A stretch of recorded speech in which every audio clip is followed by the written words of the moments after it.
memberi sesuatu dengan tangan kanan dan tangan kiri tidak tahu. Itu paling top. Kita diberi itu udah enak Pak, tapi ada yang lebih enak, memberi. Ditolong senang, tapi menolong itu jauh lebih menyenangkan. Oleh karena itu kalau kita ingin bahagia, otak ini harusnya kita mencari untuk memberi. Cari ilmu yang banyak agar bisa nyumbang ilmu sebanyaknya. Cari nafkah yang banyak agar banyak orang yang makin banyak orang mendapat manfaat, makin bersih hati, makin bahagia. Percayalah, makin banyak yang kita kumpulkan makin stres, takut berkurang. Beneran. Halo? Halo. Hati-hati. Orang Indonesia jangan paralit ya. Malu. Udah ngegedein gaya pelit. Tidak akan bahagia dengan uang yang kita simpan. Bahagia tuh dengan sedekah, dengan manfaat yang kita berikan. Percayalah, Allah tidak menciptakan kebahagiaan bagi orang kikir. Orang kikir tuh seperti pakai baju besi. Dia ngeluarin uang, baju besinya ngecilin. Tapi dermawan tuh longgar. Makanya kalau saudara ingin bahagia, ingin sehat hatinya, ya jangan takut, pelit aja selama ini dicukupin, ya kan? Halo? Ya. Atau dari mana kami pelit? Auranya aja kebaca. Hitung-hitungan aja, hitung-hitungan. Ini nyewa di sini Pak? Hah? Ya. Berapa sebulan nyewa semua ini? 1.000 lebih. 1.500. Orang Indonesia di sini berapa? Berarti cuma $1, sebulan. Kalau sampai enggak masih udah tuh akhirat enggak tahu di mana tempatnya. Dahulukan ini rumah Allah, dahulukan untuk perjuangan, pasti kita didapatkan, diberikan oleh Allah. Kalaupun uang nggak ditambah, hati dibuat kuat, tenang, nggak galau. Itu yang mahal tuh Pak. Banyak yang dikasih uang tapi tidak dikasih kekayaan hati, menderita. Sedekah, banyak manfaat, banyak nolong orang. Itu yang akan membuat hidup ini jauh lebih bahagia. Orang yang pelit, malas berbuat, egois, nggak ada bahagianya. Nggak ada bahagianya. Dan hina lagi. 3. Sudah habis belum waktunya nih? Masih lama lagi Pak. Tenang aja, saya juga cuma nanya Pak, nggak usah.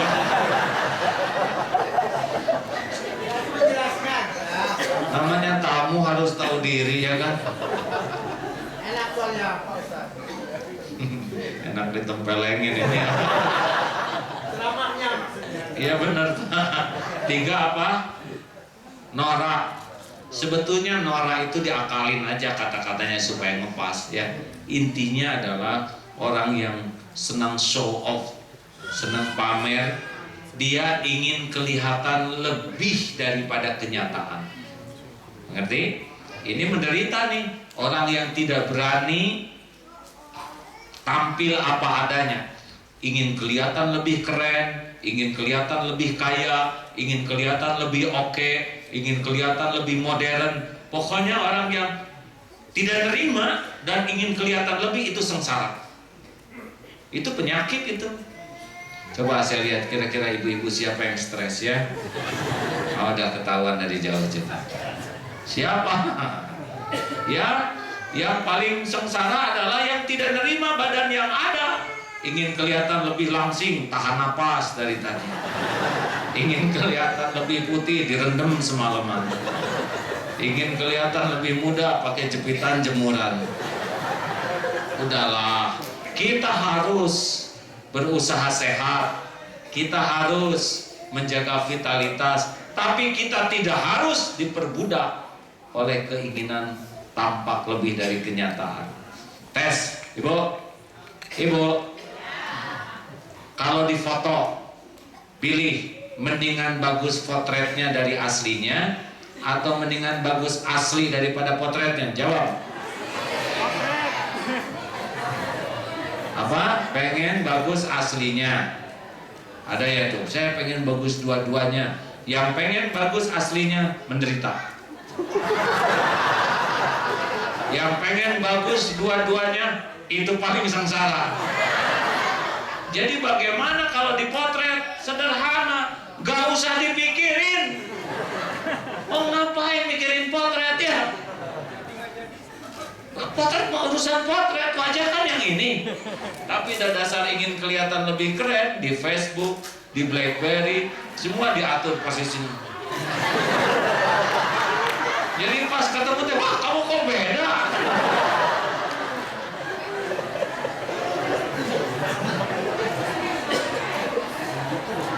Mau bahagia, just the way you are.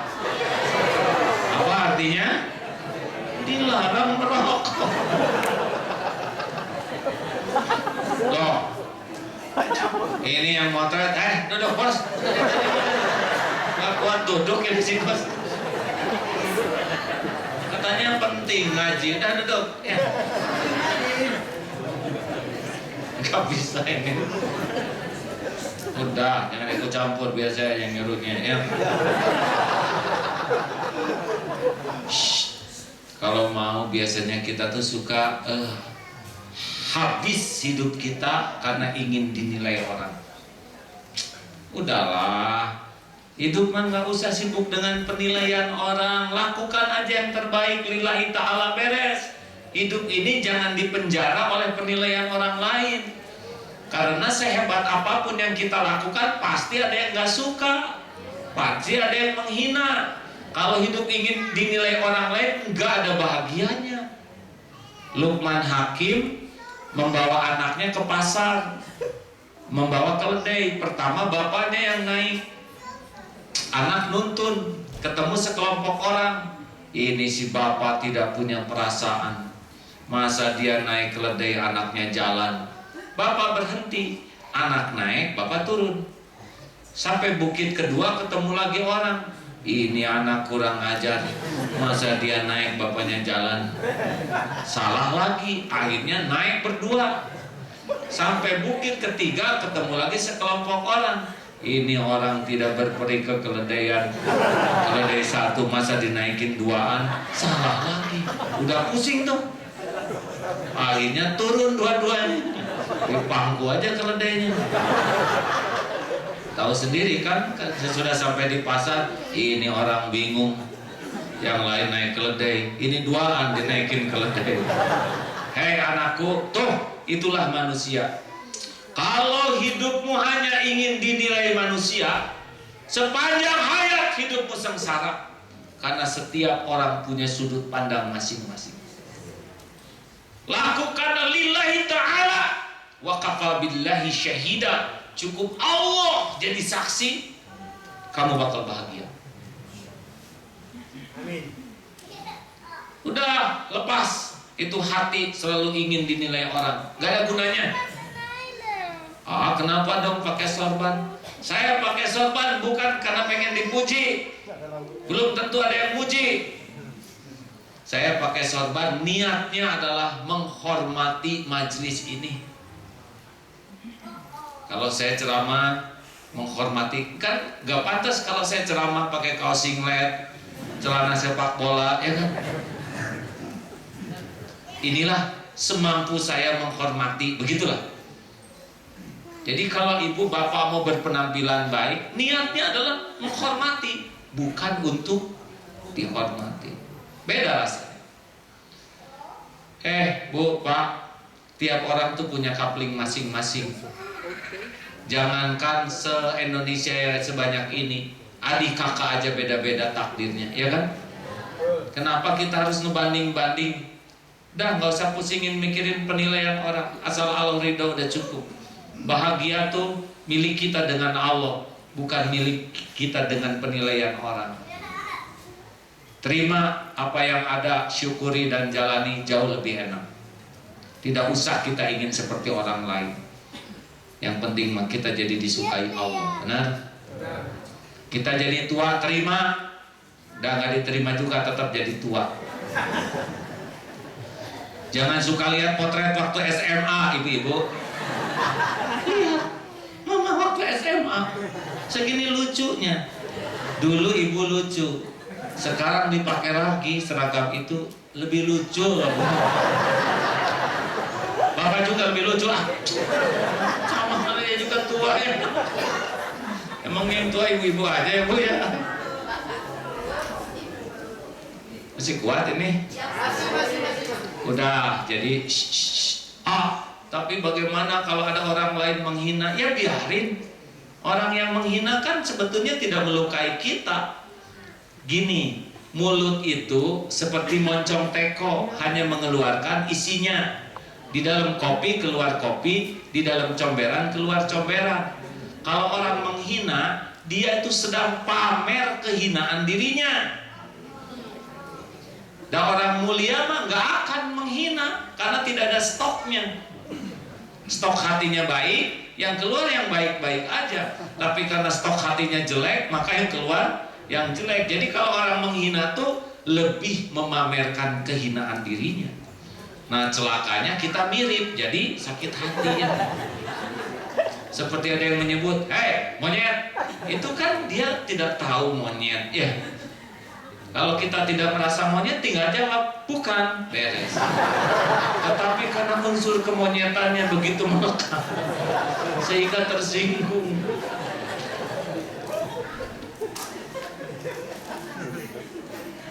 Halo, teruskan. Yang keberapa? Biar cepat selesai ya. Berapa? Langsung aja 5 lah ya. Jadi bagaimana, Bu, Pak, dengar ya. Kalau mau bahagia, pikiran kita satu aja. Lakukan yang terbaik agar Allah ridho. Cukup. Ibu nggak usah centil pengen dipuji suami. Semakin ibu pengen dipuji suami, ibu tidak akan bahagia. Iya capek bu, karena bakal kecewa. Ibu udah dandan, gak usah nanya, Mas gimana sih penampilan saya? Suami bingung harus ngomong apa. Ngomong cakep gak kurang, ya kan? Ngomong jelek itu menghina. Jadi ngomongnya apa? Ya kamu kayak kesemek gitu aja. Itu jalan tengah deh. Ngehina enggak. Ya wajar lah kalau ingin, tetapi jangan diperbudak ya. Dengar, makin bagus, makin mahal, makin keren, makin nyiksa. Ingat baik-baik. Orang yang punya gelang bagus boleh-boleh, tapi kalau tidak hati-hati gerakan tangan suka kurang wajar. Ustaz, apakah saya boleh bertanya? Oh iya, karena kecenderungan pamer itu naluri kekanak-kanakan. Serius hadirin. Saya juga senang lihat mobil bagus, senang ya. Lihat pelek bagus, senang. Tapi kalau mau punya saya harus mikir. Jangan sampai ya nyiksa diri, karena ada yang demi kendaraan kegores, anak yang benjol. Dia lebih sayang kepada benda daripada kepada makhluk. Padahal adanya kendaraan itu untuk mempererat hubungan makhluk, bukan menjauhkan dari makhluk. Nah, udah ibu. Siapa ibu-ibu yang tidak tenang sekarang? Pasti yang selopnya paling mahal, bagus, dan nyicil. Ya belum lunas. Paling gelisah nih, takut keinjak, takut ketendang.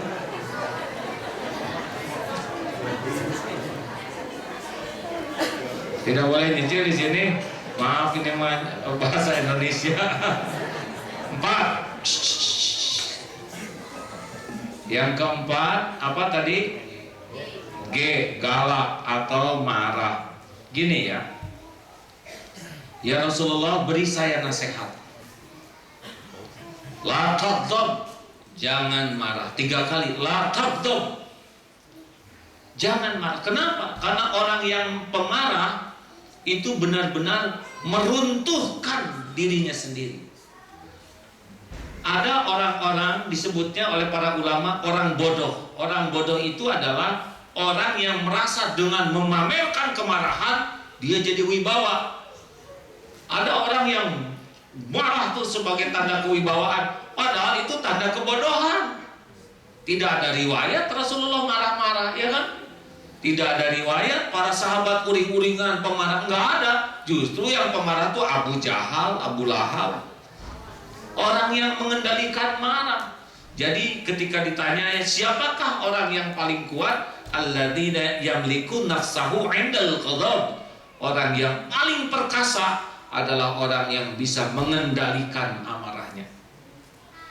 Jadi maaf nih bapak-bapak pemarah, sebetulnya itu menunjukkan kelemahan. Apalagi ibu-ibu pemarah. Coba saya nanya, Bu, senang tidak lihat suami galak, Bu? Jawab, Bu, jawab, Bu. Ini kesempatan emas. Jiwai ya jawabannya, Bu ya. Ibu-ibu, apakah ibu senang melihat suami yang galak?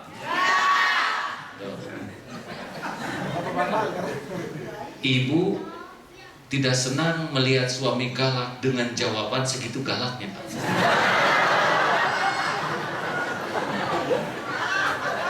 Ibu atuh ngomongnya jangan emosi gitu, baru juga dibahas. Ya jawab aja. Apakah ibu senang suami ibu pemarah? Tidak, saya tidak senang. Gitu kan? Tidak.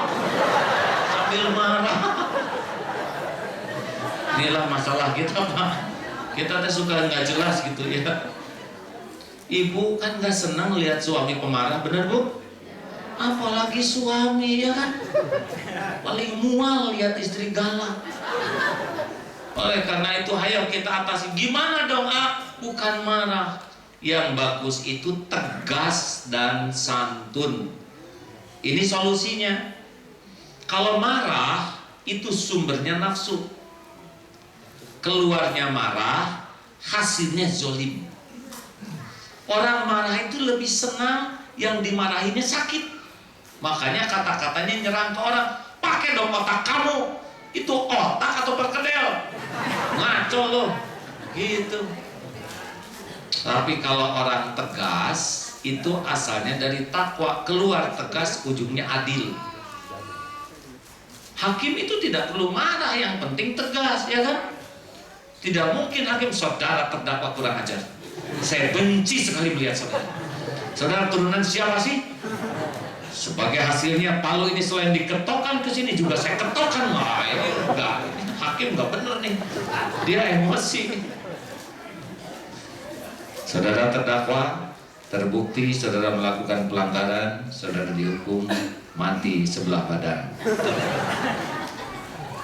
Ibu bapak yang baik, contoh bagaimana prank piring pecah.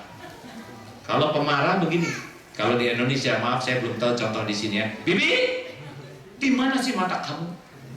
Ini piring pecah lagi, kamu menghancurkan keluarga ibu ya. Ibu tuh sudah pecah rasanya kepala ini memikirkan kamu. Kamu tuh sekolah di mana sih, ha? Siapa sih orang tua kamu? Dasar orang kampung, kata si Bibi. Kan di kampung kita se-RT, Bu.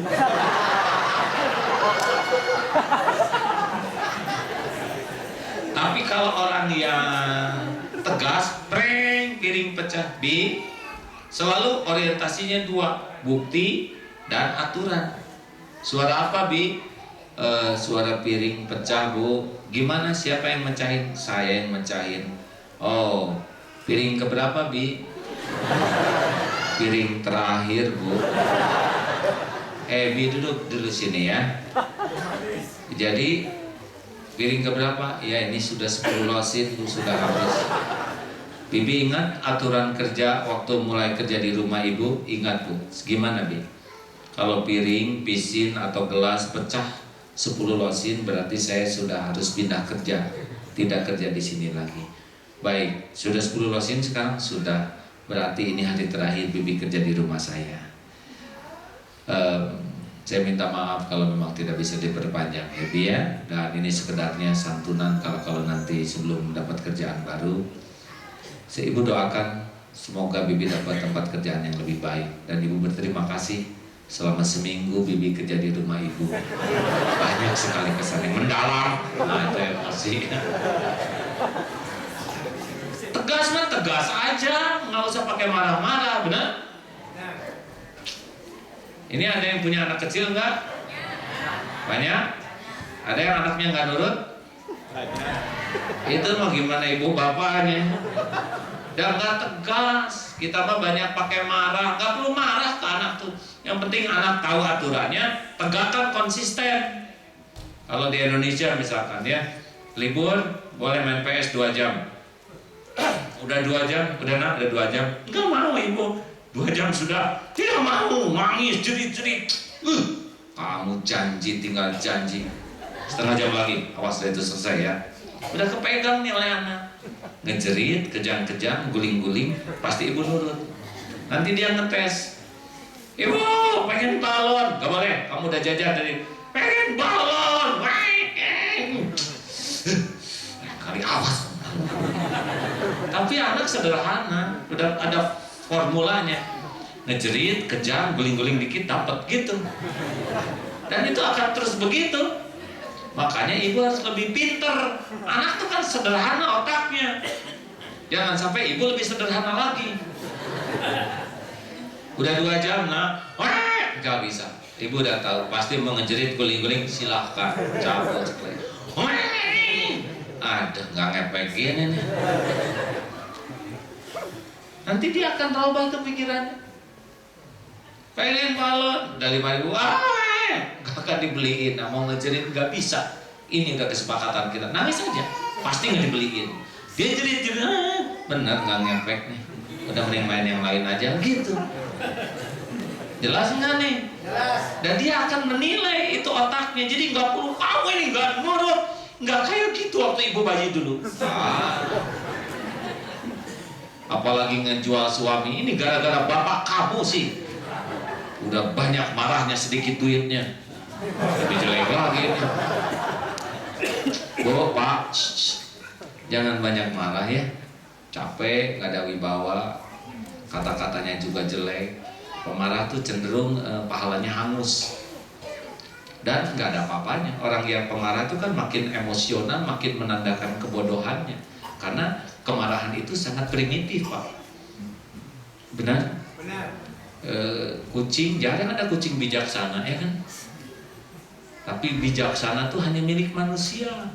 Jadi kalau kita hanya mengandalkan kemarahan, emosi, itu menunjukkan kelas kita kelas yang Rendah.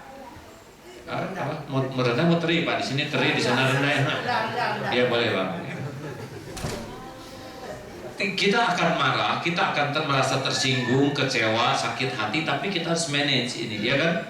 Tidak boleh kita menjadi orang yang diperbudak amarah. Setuju? Setuju. Kenapa sih orang marah? Sederhana orang marah tuh, Pak. Penyebabnya mau tahu? Dia tidak siap menghadapi yang tidak cocok dengan keinginannya. Itu. Ingin sepi, ada yang bunyi, diam gitu. Orang makin tidak bisa menghandle kenyataan yang tidak cocok dengan keinginannya, andalannya marah tuh. Padahal hidup ini akan banyak yang tidak cocok. Dan yang tidak cocok belum tentu jelek. Boleh jadi engkau tidak suka padahal baik menurut Allah. Boleh jadi engkau suka padahal buruk menurut Allah. Wallahu ya'lamu wa antum la ta'lamun. Allah Maha tahu, kalian tidak tahu. Al-Baqarah 216. Udahlah, jangan banyak ngadat ya. Setuju? Ibu tahan aja lah ya. Kalau dia nggak cocok ngetalen aja lah. Nah kalau tiap urusan nggak cocok ngadat, kapan bahagianya? Betul? Kita harus berkompromi dengan sesuatu yang tidak sesuai dengan keinginan. Sepanjang tidak melanggar akidah, perkara remeh, biasa aja. Ya. Belok kiri kanan, kanan, kiri. Wah jadi ribut sepanjang jalan. Padahal jalannya sih itu juga ya. Udahlah, udah pasti berhenti ini. Setuju? Setuju. Halo? Setuju. Tapi gara-gara kesini jadi macet. Ya udah takdirnya di sini. Coba kalau tadi kita ke sana. Tadinya udah nggak ada, yang ada tuh sekarang ya kan? Ke dokter tutup. Coba kalau kita tahu tutup gini nggak akan datang, gimana nggak datang? Udah datang, udah nyampe. Ada tuh orang yang hidupnya tuh terbelakang, ya. Terus kan? Teruskan. Saya mikir apa kok yang haduleng gitu. Enak soalnya. 4, 5, iri. Iri itu cirinya 2. Susah lihat orang senang, senang lihat orang susah. Orang naik pangkat, dia naik tensi.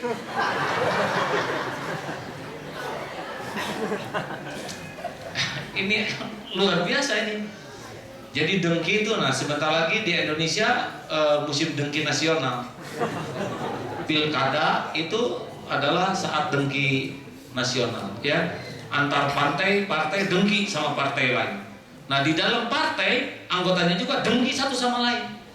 Pak dengki aja hantem. Dan si dengki itu apes tuh. Dia yang zolim, dia yang sengsara. Jadi kalau kita sebel ke orang sebetulnya kita lagi nyiksa diri. Dia senyum, deh, amit-amit. Dia dapat pahala senyum, kita dapat dosa mual. Saudara-saudara sekalian, deh, saudara-saudara apa ketemu kamu? Tiba-tiba dia azan, Allahu Akbar, ikut-ikutan adzan Mekah jauh. Bukannya dijawab itu azan. Tiba-tiba dia jadi imam. Hah, dia jadi imam. Allahu Akbar. Pasti ayatnya yang itu lagi. Jadi dia mah nggak sholat.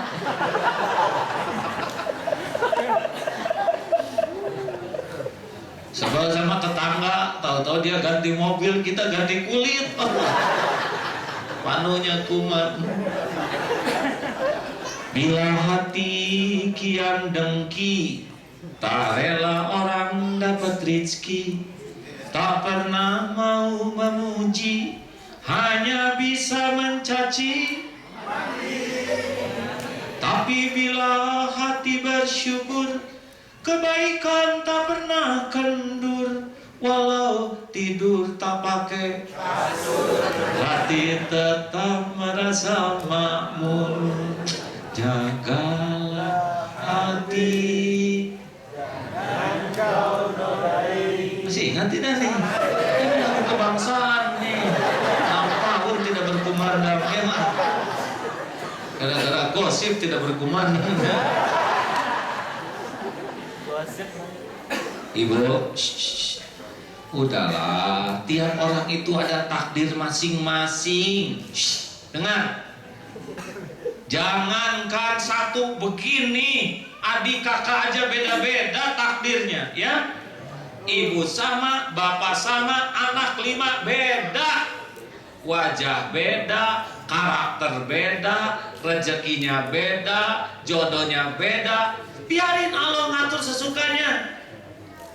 Tiap orang bakal ketemu dengan takdirnya. Kenapa kita jengkel?